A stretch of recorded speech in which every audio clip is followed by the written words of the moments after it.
دیکھو اسلام وہ ہے جو اللہ رسول نے بتایا, اپنی طرف سے چلو گے نا تو ٹکا بھی نہیں ملے گا قیامت کے دن.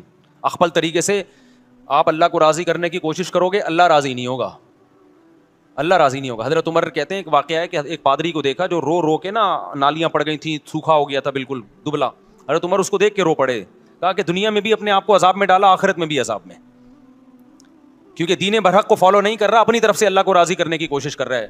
آپ نے ایسے ہندو دیکھے ہوں گے جنہوں نے منتیں مانی بھی ہیں, کپڑے نہیں پہنتے, کھانا پینا چھوڑ دیا, سر منڈاتے ہیں. بدھسٹ کو میں نے دیکھا ہے ایسے, زندگی بھر کا عذاب, شادی نہیں کرتے, تو اپنے آپ کو ایک ٹینشن میں ڈال دیا, اور نیت یہ کہ بھگوان ہم سے خوش ہوگا. حالانکہ خدا خوش نہیں ہوتا کہ آپ سر منڈا کے گھومتے رہیں, کھانا پینا چھوڑ دیں, اور آپ شادی بھی نہ کریں. کچھ ہوتے ہیں نا, ہندوؤں میں بھی ہوتے ہیں, بدھسٹ میں بھی ہوتے ہیں. ایک یوٹیوب پہ میں نے ویڈیو دیکھی, ایک ہندو کے جو پنڈت تھے انہوں نے کرالنگ کر کے سفر کیا پتہ نہیں کتنے کلومیٹر دور, اور کہا ہم نے منت مانی ہے کہ پیدل نہیں جاؤں گا, کرالنگ کر کے. وہ دہلی میں پتہ نہیں کون سے مندر میں, اتنا لمبا سفر. تو کیا آپ سمجھتے ہو کہ اللہ اس عمل سے خوش ہوگا؟ آپ نے اپنی دنیا کو بھی عذاب میں ڈال دیا, اور آپ نے اپنی آخرت بھی برباد کر دی. چند صحابہ نبی کی خدمت میں آئے حضرت عائشہ کے گھر, تو انہوں نے نبی کا عمل پوچھا کہ نبی صلی اللہ علیہ وسلم کیا عمل کرتے ہیں. حضرت عائشہ نے بتایا کہ آرام بھی کرتے ہیں, تہجد بھی پڑھتے ہیں, کھاتے بھی ہیں, روزہ بھی رکھتے ہیں. انہوں نے کہا وہ تو پیغمبر ہیں بھائی, ان کے تو سارے اگلے پچھلی خطائیں معاف ہیں, ہم پوری رات عبادت کریں گے, سوئیں گے نہیں. اور ایک نے کہا میں گوشت نہیں کھاؤں گا, گوشت کھاتا ہے انسان کے جسم میں طاقت آتی ہے, گوشت میں لذت بھی ہے, میں خدا کی خاطر سبزیوں پہ گزارا کروں گا. اصل لذت گوشت میں ہے سبزیوں میں؟ ابے کیا ہو گیا, بول لو نا. میں بھی تو, اصل لذت تو گوشت میں ہے, پروٹین کس میں ہے؟ چہرے پہ جو چمک پیدا ہوتی ہے سبزیاں کھانے سے نہیں ہوتی, گوشت کھانے سے ہوتی ہے. آپ کی آواز میں جو طاقت, میری آواز میں بھی طاقت نہیں, بول بول کے آدھا ہو گیا ہوں میں, گھنٹے سے بول رہا ہوں, 2 گھنٹے سے. تو ورنہ جو آپ کی آواز میں طاقت پیدا ہوتی ہے وہ ککڑی کھیرے سے ہوتی ہے, یہ گوشت سے ہوتی ہے. اچھا مجھے ایک بات بتاؤ, گوشت خور جانور دھاڑتے ہیں یا سبزی خور جانور دھاڑتے ہیں؟ سبزی کھانے والے بکری دمبا کبھی دھاڑتے ہوئے دیکھا ان کو؟ یوں کر کے بکری بول رہی, کبھی دیکھا آپ نے؟ اور شیر کی دھاڑ چڑیا گھر میں بھی دیکھ لو گے نا, حالانکہ چڑیا گھر میں وہ پورے نیچرل ماحول میں ہوتا نہیں, وہ پراپر طریقے سے دھاڑتا نہیں ہے, لیکن ڈر جاتا ہے آدمی. اگر چڑیا گھر میں پیچھے زو میں کہیں پیچھے شیر کھڑا ہوا, آپ یہاں, اور ایک دم دھاڑ کی آواز ہے, بندہ 2 منٹ کے لیے لڑک جاتا ہے. تو یہ جو دھاڑتا ہے, کتا غراتا ہے, کیسی آواز ہوتی ہے نا اس کی, پاورفل. بلی جب جھپٹنے کے لیے تیار ہوتی ہے, غراتی ہے, کیسی خطرناک آواز ہوتی ہے. تو کیا سبزیاں کھا کے ہوتی ہے یہ؟ تمام گوشت خور مخلوق میں اللہ نے ایک دہشت رکھی ہے, ایک وحشت رکھی ہے, آواز میں پاور رکھی ہے, چال میں پاور. چیتے کی چال دیکھی ہے کیسی ہوتی ہے؟ تم لوگ کو نہیں غیرت آئے گی, تم لوگ کو نہیں غیرت آئے گی یار, تم لوگ کو نہیں بات سمجھ میں آئے گی. چیتے کی چال دیکھی ہے, اسٹائل دیکھو چیتے کا یار. چیتا ایک ویژن بناتا ہے, بیٹھا ہوتا ہے, 20 ہرن اس کے سامنے سے گزرتے ہیں, وہ ہر ایک سے دل نہیں لگاتا. پہلے وہ ایسے نہیں چھچوروں کی طرح بھاگنا شروع کر دے کبھی اس ہرن کے پیچھے, وہ نہیں آئے تو چلو یہ والا ہرن, یہ نہیں آیا یہ تو گلی ڈنڈا کھیل رہا ہے ایک طرح سے.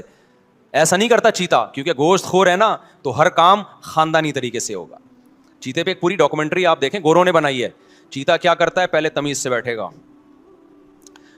20-30 ہرن قریب سے گزر رہے ہیں, چھچوروں کی طرح ہر ایک کے پیچھے نہیں بھاگے گا کہ پکڑن پکڑائی شروع ہو جائے, کبھی وہ کبھی وہ. پہلے بیٹھ کے نا کافی دیر تک ایک ویژن بناتا ہے, دیکھتا ہے یار کون سا والا میرے لیے سوٹیبل رہے گا, جس میں مال زیادہ ہے اور ریٹس کم ہیں. اس کے ریٹ کا مطلب محنت کم ہے, تو پہلے وہ اس کی سلیکشن کرے گا. پھر اپنا ڈسٹینس ناپتا ہے, کیونکہ اس نے چند سیکنڈ اتنی اسپیڈ سے بھاگتا ہے, چند سیکنڈ ہوتے ہیں کہ اگر وہ مزید اس اسپیڈ سے چند سیکنڈ مزید بھاگے تو ہارٹ اٹیک سے مر جائے وہ, کیونکہ اس کی اسپیڈ چند سیکنڈ کے لیے بہت تیز ہوتی ہے. اس میں اگر اس کا ہدف اس کے ہاتھ سے نکل جائے تو چیتا اتنی انرجی یوٹیلائز کر چکا ہوتا ہے کہ دوبارہ پھر چیتے کے بچنے کے امکان نہیں ہوتے. لہذا اس کے پاس ٹائم کم اور مقابلہ سخت ہوتا ہے, اس لیے وہ پلاننگ کرتا ہے, بیٹھتا ہے ایسے کر کے نا. تو پھر اس کا دل ایک ہرنی پہ آتا ہے, کہتا ہے یار یہ میرے لیے, اس میں مال بھی اچھا ہے, اس کی اسپیڈ بھی مجھے کم لگ رہی ہے, ٹھیک ہے نا, اس کی اسپیڈ بھی کیا لگ رہی ہے تھوڑی, وہ والا تو بہت اسپیڈ سے نکل لے گا, وہ مجھے ڈاش دے جائے گا. کافی دیر غور و فکر کر کے, آپ یوٹیوب پہ سرچ کریں, پوری گوروں کی اس پہ تحقیق ہے, کافی 1-2 گھنٹے بعض دفعہ پلاننگ میں لگا دیتا ہے وہ. اس کے بعد جب وہ ہدف بناتا ہے کہ یہ ہے جس کو میں نے شکار کرنا ہے, پھر جب آہستہ آہستہ پہلے چلتا ہے اس کی طرف, دائیں بائیں ہرن آئیں ان کو دیکھتا نہیں ہے, کیونکہ وہ اس کو چھچھورا کام سمجھتا ہے کہ جب دل کسی ایک کو دیا ہے تو دائیں بائیں نظر نہیں اٹھانی. آج لڑکوں کو دیکھو, محبت کے دعوے کسی اور سے ہو رہے ہیں, نمبر کسی اور کا ہے, بیلنس کسی اور کے موبائل میں ڈلوا رہا ہے, شادی کے وعدے کسی اور سے کر رہا ہے. یہ چھچھور بنا ہے کہ نہیں ہے؟ تو یہ وہ لوگ ہیں جو گوشت نہیں کھاتے. تو چیتا کیا کرتا ہے, جب پوری فل پلاننگ کے بعد پھر وہ دوڑتا ہے اس کی طرف. پھر اس کی چال دیکھو یار, کیا خوبصورت چال ہوتی. پہلے آرام سے جاتا ہے, دائیں بائیں ہرن گزر رہے ہیں ان کو لفٹ ہی نہیں کراتا. کہتے نہیں بھائی ہم نے بڑی پلاننگ کر کے اس کو ہدف بنایا. پھر پلاننگ کرتا ہے کتنی دیر آہستہ چلنا ہے, کتنی دیر درمیانی اسپیڈ سے, اور کتنی دیر اتنی اسپیڈ سے کہ وہ لاسٹ ہے بس, اس کے بعد اگر نشانہ خطا ہو گیا تو میں مر جاؤں گا. یہ پوری پلاننگ کر کے پھر جو بھاگتا ہے اور وہ کلا بازی اس کے اوپر جمپ لگا کے اس کو جو گردن سے پکڑ کے عید ملتا ہے, پھر اس سے 3-4 کلا بازیاں کھاتا ہے, پھر خود بھی کھاتا ہے اور جنگل کے سارے جانور اس کا بچا ہوا کھاتے ہیں. یہ کام گوشت خوروں کا ہے, سبزی خوروں میں یہ صلاحیت نہیں ہوتی. اس لیے اسلام نے ہمیں بقرعید پہ بھی گوشت کھلایا, اور عقیقے میں بھی گوشت کھلایا, ولیمے میں بھی گوشت کھلایا, دم جو ہم بقرعید میں دیتے ہیں اس میں بھی کیا ہے, گوشت ہے. تو بہانے سے اسلام ہمیں گوشت کھلاتا ہے تاکہ ہمارے اندر اوصاف گوشت خوروں جیسے ہوں. لیکن چونکہ ہم انسان بھی ہیں اس لیے اللہ نے بتایا کہ یہ درندگی تمہاری ظالموں کے خلاف ہونی چاہیے, مظلوموں کے خلاف نہیں ہونی چاہیے. لہذا جو خود ظالم ہے اسے گوشت کھانے کا حق نہیں ہے. یہ دہشت تم نے ملک دشمنوں کے خلاف نکالنی ہے, ظالموں کے خلاف نکالنی ہے. اب چونکہ ہم ظالم کے خلاف نہیں لڑتے, صحیح جگہ لڑ نہیں رہے ہیں جہاں لڑنا چاہیے, ملک کے دفاع میں نہیں لڑ رہے, تو پھر بیوی سے لڑ رہے ہیں, بچوں سے لڑ رہے ہیں. باپ گھر میں آتا ہے ایسے جیسے چنگیز خان نے بغداد پہ حملہ کر دیا ہے, بچے کانپنا شروع کر دیتے ہیں. تو ایسے ابا کو چاہیے گوشت کھانا چھوڑ دے, کیونکہ گوشت کھانے سے قوت غضبیہ بڑھتی ہے. سمجھتا ہے کہ نہیں سمجھتا؟ اور یہ بھی خوب اچھی طرح سمجھ لو کہ زیادہ شادیاں جو کرتا ہے اس کو بھی گوشت کھانا پڑتا ہے. سبزی پہ آپ 4 بیویاں نہیں رکھ سکتے, صحیح بتا رہا ہوں میں, یہ حدیث سے بھی ثابت ہے. ایک صحابی نے کہا کہ میں نکاح نہیں کروں گا. نبی کے پاس آئے, یا رسول اللہ میں جب گوشت کھاتا ہوں مجھے خواہش پیدا ہوتی ہے, نکاح کا خیال پیدا ہوتا ہے. تو وہ رہبانیت کی طرف جا رہے تھے کہ میں گوشت چھوڑ دوں گا تاکہ میرے دل میں جذبات پیدا نہ ہو اور اللہ اللہ کروں بیٹھ کے. حدیث کا مفہوم ہے. تو آپ صلی اللہ علیہ وسلم نے فرمایا نہیں, حدیث کا مفہوم کہ حلال چیزوں کو خود پر حرام مت کرو, کھاؤ گوشت, اور اگر خواہش پیدا ہوتی ہے تو نکاح کرو. سمجھتے ہو کہ نہیں سمجھتے ہو؟ تو گوشت ضروری. اب تو ڈاکٹر بھی اس کو پروموٹ کرنا شروع کر دیا بھائی. یہ جو موٹاپا آتا ہے نا, میں گیا ہوں تنزانیہ کے جنگلوں میں, وہاں میں نے ایسی قوم دیکھی ہے جو صرف گوشت کھاتے ہیں, موٹاپا نہیں ہے ان میں موٹاپا نہیں ہے, لمبی لمبی عمریں ہوتی ہیں ان کی.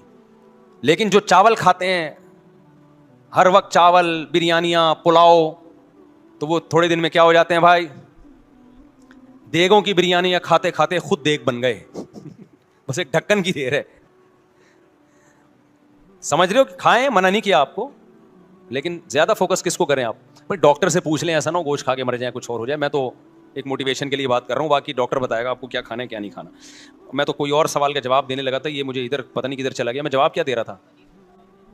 ہاں, تو میں یہ عرض کر رہا تھا کہ دیکھو اپنی مرضی سے شریعت پہ چلو گے نا تو کتنی ہی قربانی دے دو, اللہ کے ہاں وہ قربانی قبول نہیں ہے. تو صحابی آئے نبی کے گھر میں, دیکھا بھائی آپ تو آرام بھی کرتے ہیں اور نماز بھی پڑھتے ہیں, کھاتے بھی ہیں, روزے بھی رکھتے ہیں. انہوں نے کہا نہیں ہم تو, ایک صحابی نے کہا میں ہمیشہ روزے رکھوں گا, ایک صحابی نے کہا میں ساری رات تہجد پڑھوں گا, ایک نے کہا میں گوشت نہیں کھاؤں گا. تو آپ صلی اللہ علیہ وسلم کو جب اطلاع ملی تو آپ خوش نہیں ہوئے. ہوتا تو یہ نا کہ آپ فرماتے ہیں ماشاء اللہ بھائی اتنی قربانی والے لوگ پیدا ہو گئے, اللہ کے لیے گوشت کھانا چھوڑ دیں گے, یہ اللہ کے لیے رات کو سونا چھوڑ دیں گے, سبحان اللہ. نہ نہ نہ نہ, آپ نے فرمایا کہ میں تو روزے بھی رکھتا ہوں اور ناغے بھی کرتا ہوں, میں تو گوشت بھی کھاتا ہوں, میں تو نکاح, ایک صحابی نے کہا میں نکاح نہیں کروں گا زندگی بھر تاکہ اکیلا زندگی گزاروں اور اللہ اللہ کروں بیٹھ کے. یہی مطلب تھا نا, جب بیوی ہوگی بچے ہوں گے تو ٹینشنیں بھی آئیں گی نا. انہوں نے کہا نہیں میں بیوی بچوں سے دور رہوں گا, اپنی خواہش ہی نہیں پوری کروں گا, اپنی خواہش کو میں کچل دوں گا.